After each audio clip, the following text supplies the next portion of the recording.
Hello everyone, hope you all are in pink of your health. Always follow precautions for your safety. I am Akshay Sharma and in this particular video we discuss about Bronsted-Lowry concept for acids and base. In previous lecture we discuss about Arrhenius concept. Arrhenius concept में हमने समझा था कि कोई भी compound जो H positive ion release करेगा वो एसिड होता है और जो भी compound OH negative hydroxide ion release करता है वो बेस बोला जाता है।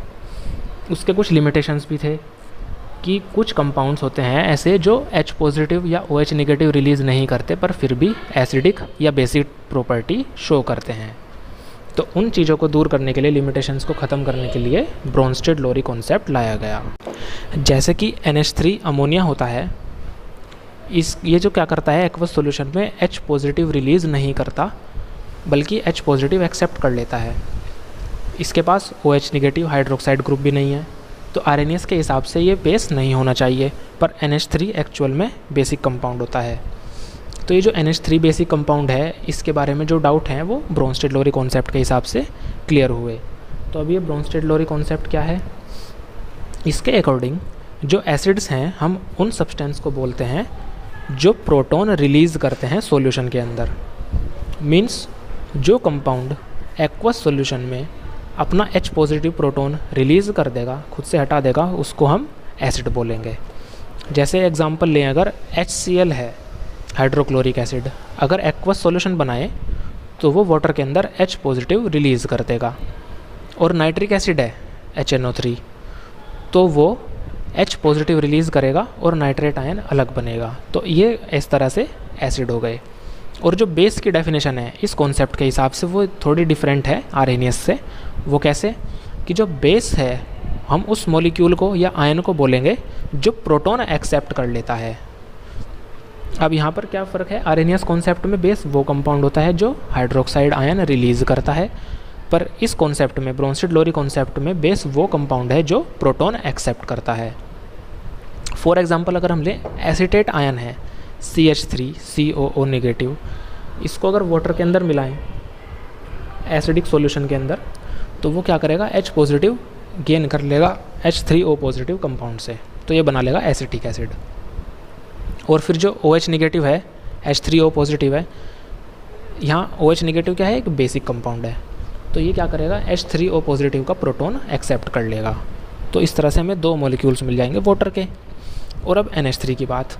NH3 बेसिक कंपाउंड कैसे है? उसको फिर एसिडिक सॉल्यूशन में अगर डिज़ोल्व करें NH3 को, तो उसमें क्या देखा गया? NH3 ने H पॉजिटिव गेन कर लिया और कन्वर्ट हो गया खुद अमोनियम आयन NH4 पॉजिटिव में। तो इस तरह से हम पता लगा पाए ब्रोंस्टेड-लोरी कॉन्सेप्ट से एसिड और बेस का। जो एक चीज़ और है इसमें कि जो एसिडिक स्ट्रेंथ होती है बेस की, वो डिपेंड करती है कि जो बॉन्ड है, मतलब कि किसी मॉलिक्यूल ने H पॉजिटिव आयन कितना स्ट्रोंगली पकड़ा हुआ है, मतलब बॉन्ड कितना स्ट्रोंग है। तो जितना स्ट्रोंग बॉन्ड बनेगा वो कंपाउंड उतना ही स्ट्रोंग बेस बोला जाएगा। जैसे कि NH3 है वो स्ट्रोंग बेस बोला जाता है क्योंकि वो जो है H पॉजिटिव है अमोनियम आयन बनाने के लिए वो बहुत अच्छे से ग्रैब करके रखता है। इस कॉन्सेप्ट के अकॉर्डिंग एसिड और बेस में एक पर्टिकुलर रिलेशनशिप भी बनता है। वो कैसे?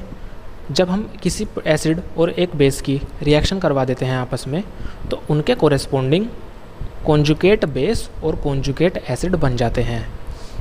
इसको समझने के लिए हम देखते हैं, जैसे कि HCl कोई एसिड है ना, हाइड्रोक्लोरिक एसिड है, तो H पॉजिटिव और Cl नेगेटिव आयन में ब्रेक हो जाएगा ये। तो ये जब आयन में बना HCl, यहाँ पर खुद तो एसिडिक है, अब इसने प्रोटॉन बनाया और Cl नेगेटिव, तो ये जो Cl नेगेटिव है ये बेसिक प्रॉपर्टी शो करता है। बेसिक प्रॉपर्टी का क्या मतलब है? ये बहुत जल्दी प्रोटॉन एक्सेप्ट करने की टेंडेंसी रखता है।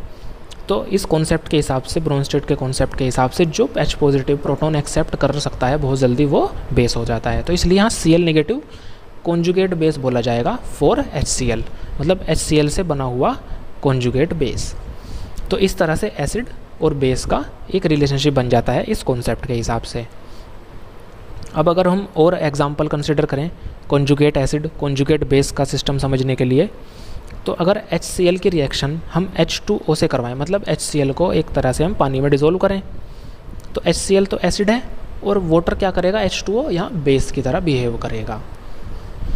और जो कंपाउंड बनेंगे अब HCl क्या है, H पॉजिटिव Cl नेगेटिव में ब्रेक होगा और वो H पॉजिटिव जो है वो H2O ग्रैब कर लेगा, H3O पॉजिटिव हाइड्रोनियम मॉलिक्यूल बना लेगा और Cl नेगेटिव हमें अलग से मिला।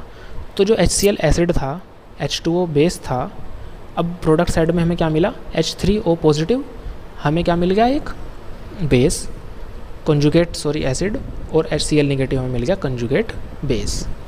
H3O पॉजिटिव की अब क्या टेंडेंसी है, H पॉजिटिव रिलीज़ करने की, तो वो हमें कंजुगेटेड एसिड मिल गया, और Cl नेगेटिव कंजुगेटेड बेस, क्योंकि इसकी टेंडेंसी है प्रोटॉन एक्सेप्ट करने की। अब दूसरा example, ammonium ion NH4 positive को वाटर में डिसोल्व करें तो NH4 पॉजिटिव पर एक हाइड्रोजन आयन एक्स्ट्रा है प्रोटॉन, तो ये जब डिसोल्व करेगा तो अपना H पॉजिटिव हटा देगा।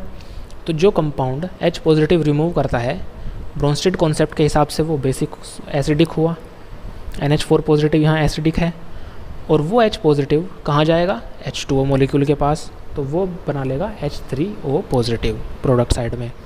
तो हमें जो NH4 पॉजिटिव एसिडिक कंपाउंड था वो दूसरी साइड NH3 बना, उसने क्या बनाया, कंजुगेट बेस NH3 अमोनिया, और जो H2O यहाँ पर बेस की तरह वर्क कर रहा था वो प्रोडक्ट साइड में H3O पॉजिटिव में क्या हो गया, कंजुगेट एसिड, क्योंकि उसके पास H पॉजिटिव रिलीज़ करने की टेंडेंसी रही। और इसी तरह से हम नाइट्रिक एसिड का एग्जांपल देखें, H2O, तो नाइट्रिक एसिड से हम H पॉजिटिव रिलीज़ करेंगे तो वो हो गया यहाँ पर एसिड, और प्रोडक्ट साइड में हमें NO3 नाइट्रेट आयन मिला, तो वो वहाँ बन गया कंजुगेट बेस, क्योंकि उसकी टेंडेंसी क्या है अब, H पॉजिटिव ग्रैब करने की।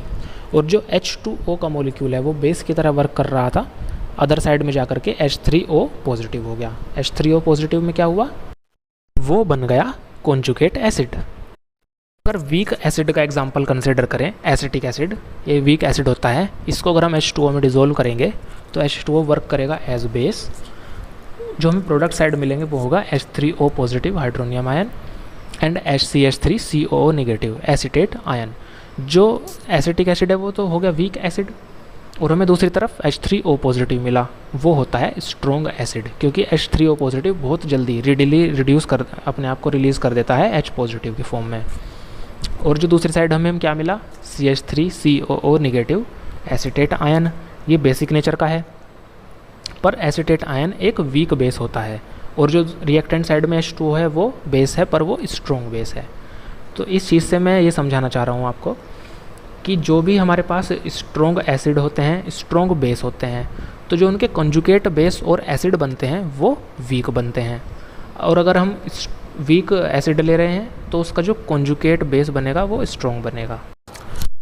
तो इसका मतलब ये हुआ, हर एसिड का कंजुगेट बेस बनेगा और हर बेस का कंजुगेट एसिड बनेगा, और जो स्ट्रॉन्ग एसिड्स हैं उनके जो वीक कंजुगेट बेस बनेंगे, और जो वीक एसिड्स हैं उनके स्ट्रॉन्ग कंजुगेट बेसिस बनेंगे।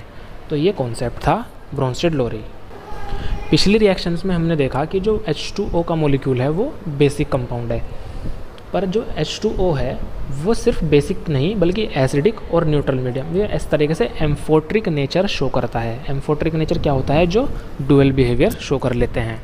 तो जो H2O है वो एसिड की तरह भी बिहेव कर जाता है और बेस की तरह भी। एग्जांपल देखते हैं, अगर हम वाटर के अंदर कोई बेस डिसोल्व करें जैसे NH3, तो बेस तो हो गया वो स्ट्रॉन्ग, पर जो वाटर है उसको कंपल्शन है कि वो एसिड की तरह बिहेव करे। तो जो NH3 है उसको H पॉजिटिव देगा कौन, वाटर का मॉलिक्यूल। तो इस तरह से यहाँ बनेगा NH4 पॉजिटिव अमोनियम आयन और OH नेगेटिव हाइड्रोक्साइड आयन। और फिर दूसरी बात, H2O के अंदर अगर हम कोई एसिड डिसोल्व करें जैसे HCl ले लें, तो HCl यहाँ एसिड हो गया, तो H2O को कंपल्शन है कि अब वो बेस की तरह बिहेव करे। तो यहाँ पर रिएक्शन हो जाएगी, H2O से मिल जाएगा H3O पॉजिटिव Cl नेगेटिव। तो इस तरह से कंपाउंड हो गया वाटर, एसिड और बेस दोनों की तरह बिहेव कर गया एज एम्फोट्रिक कंपाउंड। ब्रोंस्टेड लोरी कॉन्सेप्ट के कुछ एडवांटेजेस हैं ओवर प्रीवियस आर्हेनियस कॉन्सेप्ट, जिसमें से पहला है कि ये जो कॉन्सेप्ट है जनरली एसिड और बेस को यूज़ करने के लिए होता है, मतलब कि पता लगाने के लिए, पर वो न्यूट्रल मॉलिक्यूल्स भी हो सकते हैं, पॉजिटिव भी हो सकते हैं और नेगेटिव आयंस भी हो सकते हैं। बल्कि आर्हेनियस में क्या था, सिर्फ न्यूट्रल मॉलिक्यूल्स थे। और इस कॉन्सेप्ट में यानी कि ब्रोंस्टेड लोरी कॉन्सेप्ट में जो डेफिनेशन है एसिड और बेस की, वो डिपेंड नहीं करती वाटर या फिर किसी सॉल्वेंट पर। और आर्हेनियस में क्या था, आर्हेनियस कॉन्सेप्ट में जो बेस या एसिड बनते थे वो सॉल्वेंट में ही बनते थे। तीसरी चीज़ कि जो ब्रोंस्टेड-लोरी कॉन्सेप्ट है, एसिड बेस रिएक्शंस जो है ना वो वाटर के अंदर भी हो सकती हैं और किसी भी अदर सॉल्वेंट के अंदर हो रही हैं तो वो भी एक्सप्लेन्ड हो जाती हैं। क्यों? क्योंकि यहाँ पर मेन पॉइंट क्या है, प्रोटॉन एक्सेप्ट करना या रिलीज़ करना। बल्कि आर्हेनियस में ऐसा कुछ नहीं था, अदर सॉल्वेंट में लेने से जो नॉन पोलर सॉल्वेंट ले लेते थे तो वहाँ इसकी एसिड या बेस की डेफिनेशन क्वालिफाई नहीं हो पा रही थी। तो ये कुछ एडवांटेजेस हैं ब्रोंस्टेड-लोरी कॉन्सेप्ट के ओवर आर्हेनियस कॉन्सेप्ट। अब कुछ लिमिटेशंस भी हैं इस कॉन्सेप्ट की, जिसमें से पहला है कि ये जो कॉन्सेप्ट है उन एसिड बेस रिएक्शंस को एक्सप्लेन कर पाता है जिसमें प्रोटॉन का एक्सचेंज हो रहा हो, यानी कि एसिड H पॉजिटिव रिलीज़ करेगा और बेस H पॉजिटिव एक्सेप्ट करेगा। पर ये उन एसिड बेस रिएक्शंस को एक्सप्लेन नहीं कर पाता जिसमें प्रोटॉन का एक्सचेंज ही ना हो रहा हो, पर फिर भी वो कंपाउंड एसिडिक या बेसिक होते हैं। जैसे कि AlCl3 एल्यूमिनियम क्लोराइड हो गया, वो एसिडिक भी हो जाता है। एल्यूमिनियम ऑक्साइड हो गया, वो एम्फोटेरिक कंपाउंड है। तो इस तरह के कॉन्सेप्ट यहाँ एक्सप्लेन नहीं हो पाते।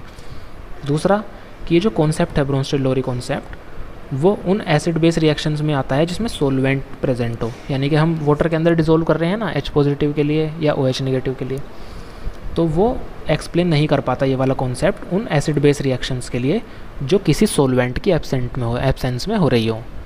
यानी कि हमें कोई ना कोई सॉल्वेंट चाहिएगा ही, चाहे वो वाटर हो चाहे कोई अदर सॉल्वेंट हो। पर विदाउट सॉल्वेंट जो एसिड बेस रिएक्शंस हो जाती हैं डायरेक्ट सॉल्ट बनाने के लिए, उसको ये भी कॉन्सेप्ट भी एक्सप्लेन नहीं कर पाता। तो ये इसकी लिमिटेशंस थी 2। तो आई होप आपको ये कंप्लीट समझ में आया होगा आर्हेनियस कॉन्सेप्ट प्रीवियस लेक्चर में, और इस लेक्चर में हमने समझा ब्रोंस्टेड-लोरी concept. Meet you in the next video. Till then, all the best and take care.